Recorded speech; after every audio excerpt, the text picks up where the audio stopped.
అయితే చాలా బాగున్నానండి.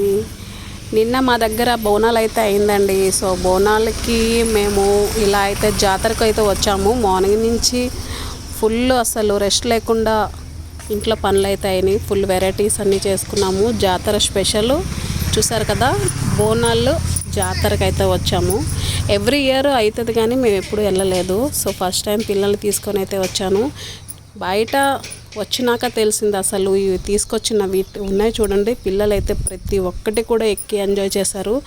సో బోనాలకు అయ్యే ఖర్చు ఏమో తెలియదు కానీ జాతరకు వచ్చినాకైతే 3000 అయితే అయింది. అసలు పిల్లలు కూడా ఏది వదిలిపెట్టలేదు, ప్రతి ఒక్కటి కూడా ఎక్కి ఎంజాయ్ చేశారు. ఇది చూసారు కదా, ఇదైతే మనిషికి 100 రూపీస్ అంట. సో ఇది ఎక్కారు మా పిల్లలు, ప్రతి ఒక్కటి కూడా ఫుల్ ఎంజాయ్ చేశారు.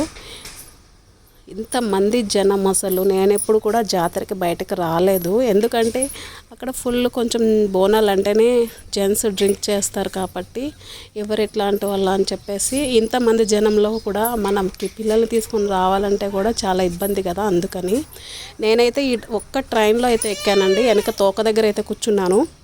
అదొకటే ఊపేస్తుంది కానీ ఎంతో కష్టపడి అయితే వీడియో తీశాను. అసలు బోనాలకైనా ఖర్చు ఏమో తెలియదు కానీ జాతరకు వచ్చిన ఖర్చు అయితే చాలా ఫుల్ ఖర్చు అయితే అయింది. మీరు ఎలా చేశారు బోనాలు, మీరు ఎలా ఎంజాయ్ చేశారు? మేమైతే ఇలా ఎంజాయ్ చేసాము. చూసారు కదా, ఈ ఇయర్ జాతర ఫుల్ బోనాలు జాతర, మేమైతే ఫుల్ ఎంజాయ్ చేసాము.